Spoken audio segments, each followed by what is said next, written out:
Shalom Lekulam, bienvenidos nuevamente a mi canal IMA Latina en Israel. Hoy quiero hacer un video que, aunque el contenido es bastante teórico, voy a procurar darles ejemplos prácticos porque, como ustedes saben, a mí me encanta transmitirles el judaísmo desde la misma vivencia que yo hago de él, con mi familia obviamente. Y antes de iniciar o entrar en materia, precisamente eso que acabo de decir es lo que yo quiero que ustedes entiendan. Nadie puede definirse como un judío ortodoxo cuando solamente se dedica al estudio de la teoría. De la misma manera, nadie que crea que está aplicando todas las normas básicas del judaísmo, pero no estudia todo lo que está contenido en la ley, puede también considerarse ortodoxo. Es decir, tanto la teoría como la práctica, ambas deben converger. Ambas son importantes para poder observar las leyes de la Torá desde su dimensión teórica, pero también la práctica. Y el concepto que hoy les quiero tratar, y es el tema principal de este video, es el concepto de mukse. De este no he hablado todavía. Sin embargo, previo a él, sí estuve como plantando la semillita hace un tiempo cuando les hablé de las misbot de la Torá, es decir, los preceptos que todos los judíos tenemos como de obligatorio cumplimiento. En esa ocasión les decía que tenemos 613 misbot, de las cuales hay unas positivas, es decir, acciones que debemos hacer, y hay otras negativas, es decir, acciones que debemos evitar. Y para irme con documento en mano, en esta ocasión les traigo el Humash, que es nuestra Torá con explicaciones. La semana anterior terminamos el estudio de la Parashá Yitro y hoy domingo, que inicia una nueva semana para nosotros, iniciamos el estudio de la Parashá Mishpatim. Y conforme a mi Humash, Mishpatim significa leyes civiles y penales que son sobreentendidas y, como comenta Rashi, leyes registradas en la Torá que, de no haber sido dadas, hubiera sido apropiado instaurarlas de todos modos. Es decir, aplican a la sana convivencia. Son leyes de civismo para mejorar las relaciones entre las personas. Bueno, en esto no me quiero extender mucho, pero ya teniendo claro que tenemos ciertas mitzvot que seguir, el segundo concepto, antes de entrar como tal en mukse, es el concepto de melajá. ¿Qué es una melajá? Tengo por lo menos 5 videos que les hice en serie donde les explico las 39 melajot de Shabbat. Melajot es el plural de la palabra melajá. Son trabajos prohibidos para hacer tanto en Shabbat como en Yom Tov, es decir, los días festivos para el pueblo judío. Las melajot, porque ustedes se preguntarán tal vez de dónde vienen esas prohibiciones, yo explicaba en esos videos que están relacionadas con el tiempo en que el pueblo se encontraba deambulando por el desierto, cuando el Eterno les encargó construir un templo para él, un templo ambulante, es el llamado Mishkan. Y así, por ejemplo, el día de Shabbat, toda la congregación tenía completamente prohibido desarrollar 39 acciones porque son acciones relacionadas con creatividad, trabajos creativos, trabajos que en ese entonces estaban destinados a construir este templo ambulatorio del que les hablo. Entonces, nuestros sabios de ahí derivaron que todas esas actividades y las que están relacionadas son completamente prohibidas para nosotros en el día de descanso. Y bueno, ya teniendo claro, obviamente en un nivel muy macro, muy básico, que es el que uso con ustedes, tanto el concepto de mitzvah, mitzvot, el plural, y el concepto de melajá, melajot también en su plural, ahora sí quiero hablarles de qué es mukse. Y para eso voy a utilizar entonces el Shulchan Aruch, que es uno de nuestros libros prácticos, y les leo literalmente, recopilación de leyes prácticas según la tradición sefaradí. La verdad, mi esposo es askenazí, pero yo, al ser de origen sefaradí, pues igual aplicamos en este hogar como que un poquito de ambas. Eso realmente no importa para este tipo de conceptos que son tan generales y pueden aplicar a cualquier judío ortodoxo que guste de cuidar Torá y Mitzvot. Entonces, para entrar en materia, como decía, con el término mukse, les voy a leer literalmente qué dice acá. Mukse traduce separado, ¿ok? Y acá entre paréntesis ponen objetos que no se pueden desplazar en Shabbat. Nuestros sabios prohibieron desplazar ciertos objetos que declararon mukse, es decir, apartados de nuestra libre disposición. Y hay diferentes categorías, pero acá me quedaría en esta clase como 1 hora y no es el objetivo. Yo quiero que vean este video hasta el final. Así que como dije en la introducción, lo que quiero es darle ejemplos prácticos a ustedes, herramientas para que puedan ir poniendo juntos todos estos conceptos y pasar de la teoría también al uso práctico. Y para esto me voy a valer de este parrafito donde explica cuáles son las razones por las que nuestros sabios crearon ese concepto llamado mukse. Primero, por temor a que la manipulación de todos estos objetos suma a la persona en la atmósfera profana de días laborales y le quite la kedushá al Shabbat, es decir, la santidad a ese día tan valioso que nos dio el Eterno. Segundo, por temor a que utilice uno de esos objetos para hacer uno de los trabajos prohibidos, es decir, las 39 melajot de Shabbat.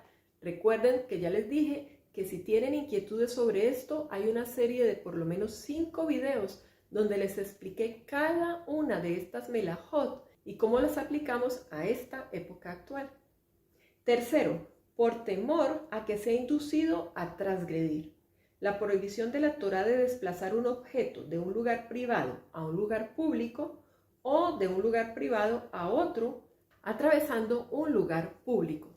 Esto también es otro concepto que no voy a tratar el día de hoy, pero está relacionado con mover cosas de un dominio privado a un dominio público o particular a público.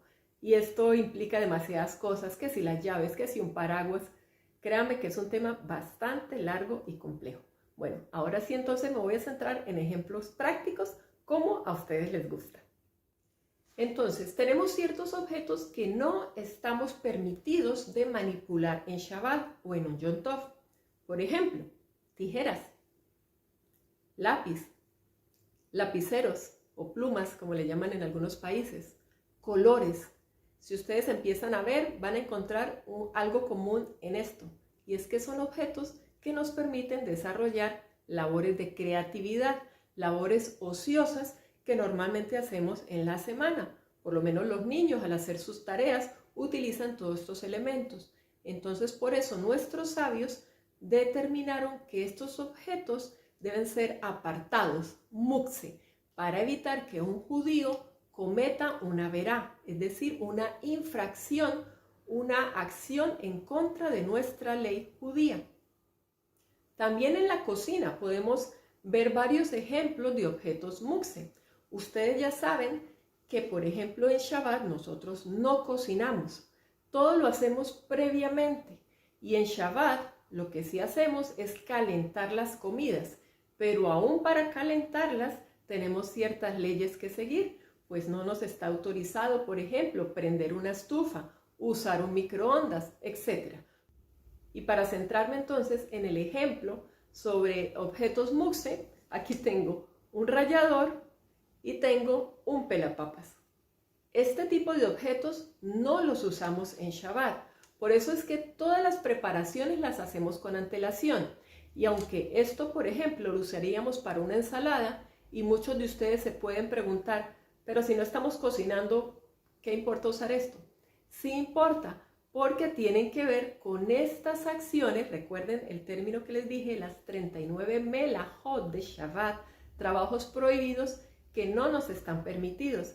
Y parte de esos trabajos es el cortar, es el aplanar, es el amasar y muchas otras cosas que podemos hacer con este tipo de herramientas.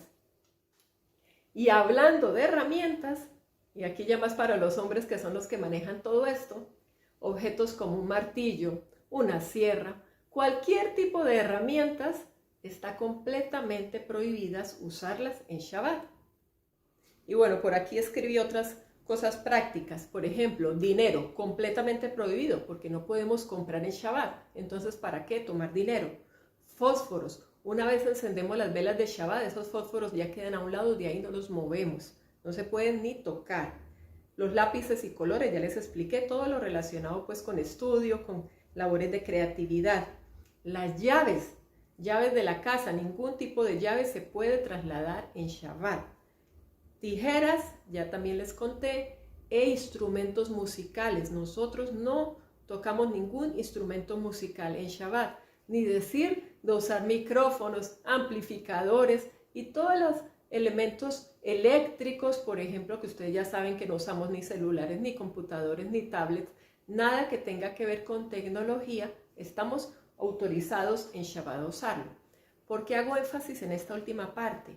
Recuerden, yo soy judía ortodoxa y por tanto lo que yo les transmito son las costumbres de nuestro judaísmo conforme la ortodoxia lo indica.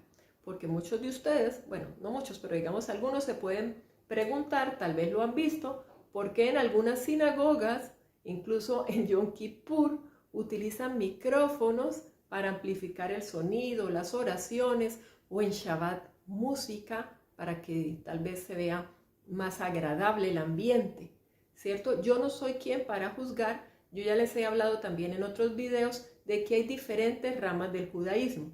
Entonces, de lo que yo hablo y lo que yo conozco es el judaísmo ortodoxo, y ese es el que guarda las leyes de la Torá tal cual como fueron entregadas en el monte Sinaí, en Har Sinai. Incluso la parashá que acabamos de terminar, la parashá Yitro, hablaba exactamente de la entrega de los 10 mandamientos. Y de ahí en adelante vienen varias parashiot donde nos hablan de otros muchos preceptos, mitzvot, que debemos cumplir. Por eso es que siempre los judíos hablamos de 613 mitzvot, porque no son solamente las 10 que se nos entregaron inicialmente. De ahí el Eterno derivó un montón a través de Moshe y nuestros sabios que debemos sumar para establecer esos cercos. Es decir, hay ciertas cosas que se deben evitar o se deben hacer para no ir a desacreditar o, como yo decía, a cometer una verá, algo que vaya en contra de la ley. Y ya para no extender tanto este video, otra vez con mi Humash en mano, les quiero leer aquí de la misma parashá Mishpatim, que es la que estamos viendo esta semana, contarles algunos ejemplos, porque precisamente como esta es sobre leyes civiles, entonces más fácil aquí al final de la parashá siempre nos dan la lista de las mitzvot positivas, es decir, las que debemos cumplir, y negativas. Esta parashá está cargada de mitzvot. Nos dice literalmente, contiene 23 mitzvot positivas y 30 prohibiciones. Voy a ver si le hago un escáner a esta página porque son bien interesantes. Algunas ya no se aplican, eran del tiempo pues del templo, algunas todavía son vigentes. Solamente para que ustedes puedan como tener una visión más general. Y obviamente no les voy a leer una a una, pero solo les voy a dar unos ejemplos puntuales. De las negativas, es decir, de las que no debemos hacer: no golpear al propio padre o la madre, no maldecir el nombre de Dios, no comer de un animal que es taref, es decir, lo que no es kosher, como el cerdo en nuestro caso, no jurar por un ídolo. Recuerden, judaísmo es cero idolatría. No cocinar carne en leche. Ahí, por ejemplo, tengo también algo para contarles. Muchas personas se preguntan si la prohibición de Torah es no mezclar carne con leche. Literalmente hay un pasuj: no cocinarás el cabrito en la leche de su madre. Y de ahí nuestros sabios derivaron que no mezclamos cárnicos y lácteos. Ya les expliqué también la cocina kosher, todo eso. Bueno, a lo que quiero ir es que si uno lo toma literal, solamente estaríamos hablando de la carne de cordero, no mezclarla con leche, no cocinarla. Pero nuestros sabios fueron más allá para evitar que transgrediéramos. Lo extendieron a todos los cárnicos, incluido lo que se llaman las carnes blancas, es decir, el pollo, el pavo, que también son kosher, pero nunca comemos al mismo tiempo con alimentos lácteos. Ni los comemos, ni los procesamos, ni tenemos áreas que sean de uso conjunto para esas dos cosas. Ya les expliqué. Tenemos 2 lavaplatos en la cocina y las áreas completamente independientes, halaví, que es lo lácteo, y basarí, que es lo cárnico. Así que con esto les estoy mostrando cómo esos cercos han ampliado un poco más las prohibiciones, pero es para evitar que nosotros cometamos pecados. Y ya en las mitzvot positivas, permítanme, les leo unas. La mitzvah de la Shemitah. Creo que escucharon que el año anterior estuvimos en el año de la Shemitah.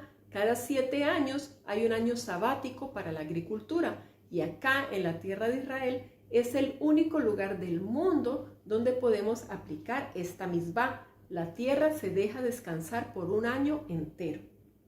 Otra, descansar en Shabbat. Hablando de descanso, está en la Torá, es el día que Hashem nos dio. Decimos que es una matanat tová, un regalo bueno para el pueblo judío. Traer los primeros frutos al templo. Están hablando de esos korbanot, de esas ofrendas que se llevaban al templo. En este caso, serían las ofrendas de las primicias. Y bueno, amigos, me podría gastar más tiempo, como yo les decía, leyéndole, porque yo creo que esta es una de las parashiot que más mitzvot aquí tienen, pero quería brindarles ejemplos prácticos, como se dieron cuenta, de cómo aplicamos estas leyes. Y por eso ya quiero darle cierre a este tema, esperando que ustedes ya tengan claro a partir de ahora algunas palabras hebreas muy básicas dentro de nuestra cultura. Mitzvah, melajá y mutze. Con esto créanme que se puede hacer una clase de muchas horas. Es bastante largo y complejo, pero recuerden, siempre estamos aprendiendo. Y bueno amigos, esto ha sido todo por hoy. Espero les haya gustado el tema, espero hayan aprendido y como siempre les digo, no lo dejen para ustedes, no sean egoístas, sean generosos. Circúlenlo, circúlenlo, circúlenlo. Compartan con sus amigos. Shavua Tov desde Israel. ישראל, עם אחד עם חזק נושאים עיניים לשמיים